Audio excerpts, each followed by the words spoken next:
We've had the testimonies from my dear sister Motley, from the Prime Minister of Pakistan, from the Sahel, from what is happening in Malawi, in Zambia, in Mozambique, what's happening in the Horn of Africa where I come from. We've lost millions of livestock because of drought. So climate change is real, no doubt. We're living through it every day. From where I sit, we need out of this summit, we need two outcomes. Number one, we need to agree on how do we get emergency liquidity, number one. How do we deal with debt that is saddling many developing countries? And how do we get additional money in the context of what Motley said in the morning, urgency and skill? Those two things we need just to answer. In my very respectful submission, I believe we should not leave this conference until we agree on what we are going to do to get many countries in the global south to at least be in a position to have a conversation by sorting out their immediate issues. And the immediate issues is there is no space for debt anymore. We need to deal with it. We need emergency liquidity in the context of where we are today, coming from the pandemic, getting into the war in Europe and getting into the climate change situation, the many crises we have to sort out. What we need to do urgently. The proposal I make is we need to reform the multilateral development financing institutions. The international financial architecture is not sitting pretty. UN Secretary General said on this podium this morning that there are countries that are paying 8 times in interest what the rest are paying. He was actually referring to those of us in Africa and largely in the global south. We're paying 8 times. And that is why our being in debt is not by default. We were set up by the system to be in debt. If you are paying 8 times, the chances of you being saddled with debt are 8 times higher than the next person. So how do we get out of this? Our suggestion is that before we leave here, let us agree, let us have a consensus on a win-win. The multilateral development banks have shareholders. Those shareholders cannot allow them to make certain decisions. So it's okay.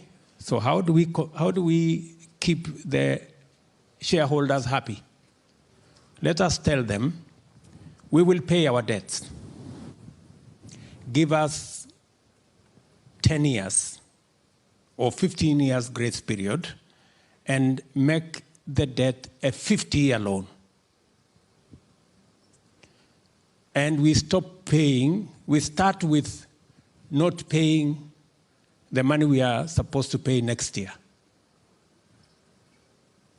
And they give us 10 years. What will happen is immediately the resources that we were supposed to pay for debt servicing become available to us to sort out the immediate issues. I'll give you an example. In Kenya, we are paying $5 billion every year to service our debts. If we got an opportunity not to pay the $5 billion, and it is made available to us to provide water, to provide electricity, to do development, we would have money at scale. And if it was done for 10 years, and we are given 20 years grace period, we would be sorted. And everybody will be happy. We will still pay our debt. It has just been postponed. So the shareholders have no problem. And we have immediate money to deal with our situation, so we are also not doing badly. So we can have a win-win.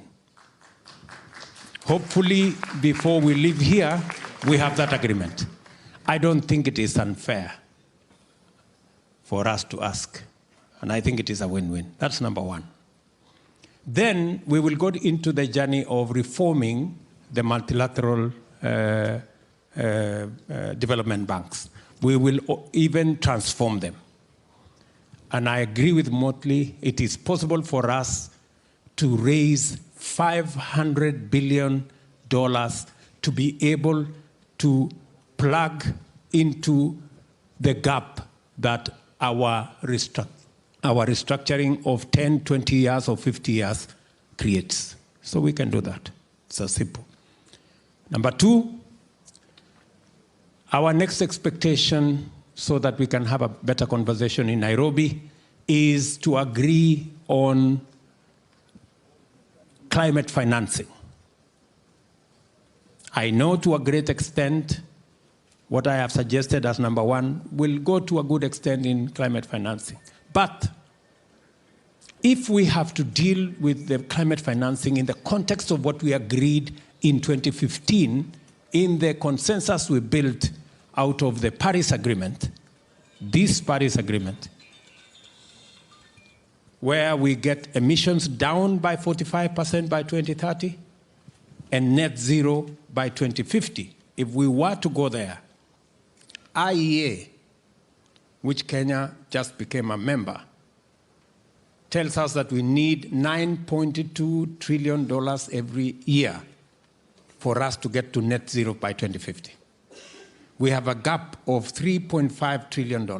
How do we raise $3.5 trillion to be able to close that gap?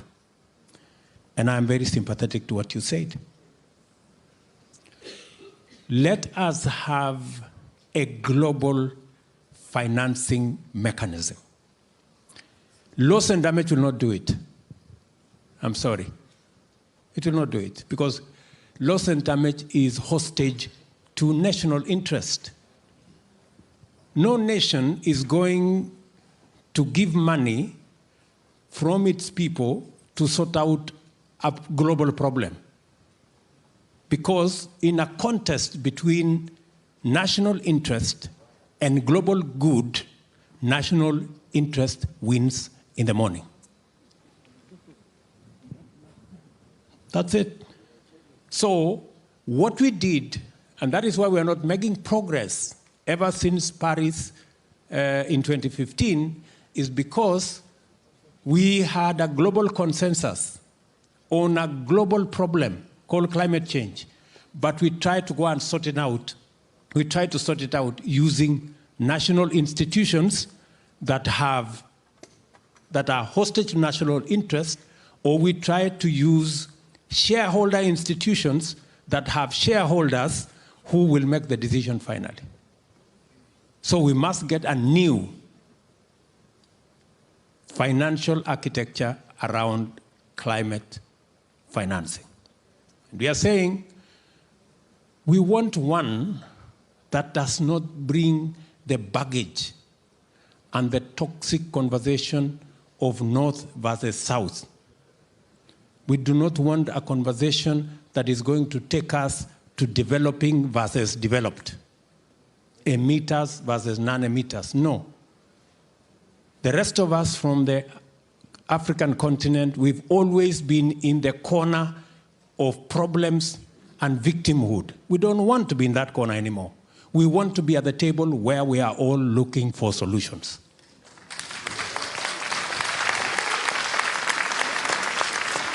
That is why we are in this conference. We have not come here to complain to anybody. We've come here because we want to look for a solution. We want to come up with a win-win. How are we going to arrive at a win-win? We already have suggestions on the table. IMF has proposed what they call carbon flow tax. The only challenge they have is that they have said it must be ratified by every country. I have a problem with that. We can have a carbon tax that is agreed as a treaty, and there is a way we can agree on it. The European Parliament have agreed on the financial transaction tax. We do not want to be the business of the Europeans. We want a global financial transaction tax where even us from the African continent, we pay. We want to pay. We do not want others to pay for us. So that once we raise the money globally, once everybody pays, if it is 1%, let all of us pay 1%. So that we can sit at a table, so that there are no shareholders. When IMF and World Bank were created in Bretton Woods in 1945, Kenya did not exist. It was only 44 countries then. Today, we have 190 countries. We want to contribute so that we can sit on the table and make the decisions so that we are not paying 8% more than others.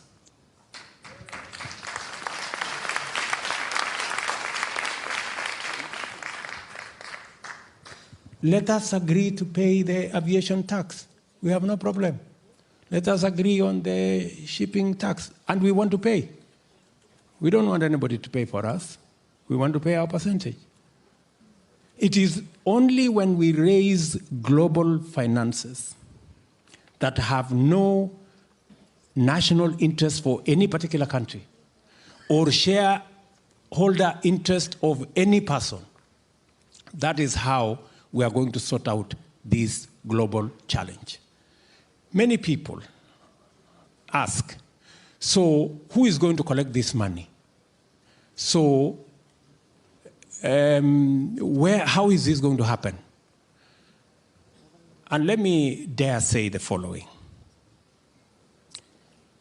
After the Second World War, 44 countries, 740, I think 44 delegates sat in a small city called Bretton Woods. The World Bank and IMF did not exist.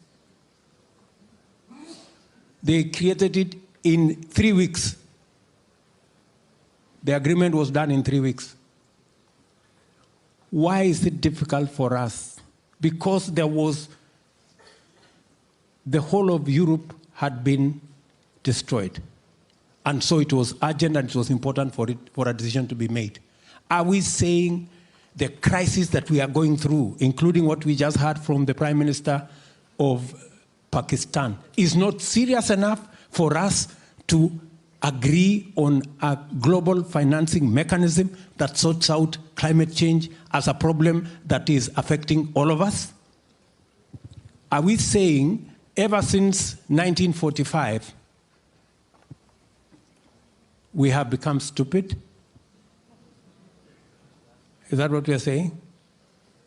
Or we have become less human, that we have no more feelings about what's going on? And many people are saying maybe we should do this incrementally. Maybe we should. Let me finally put this in context. The Bretton Woods institutions were agreed in 3 weeks. The UN that we today celebrate was a conversation by 50 countries in 2 months. Because it was necessary, because there were leaders that wanted and had the capacity to make decisions.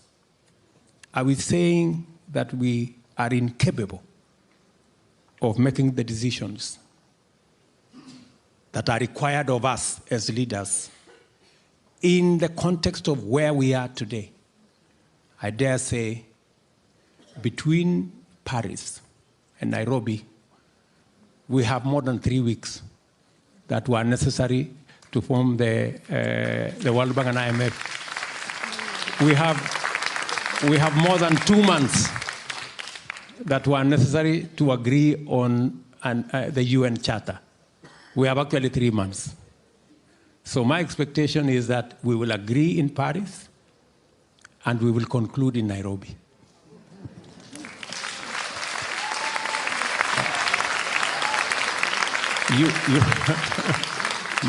You asked me about my expectation. That's my expectation, that we will put this together. And please, for heaven's sake, we want a win-win outcome. We are tired of the blame game, finger pointing, North versus South. In any case, on this subject of climate change, there is no developed, there is no developing. We are all in trouble. And let me finalize by saying the following.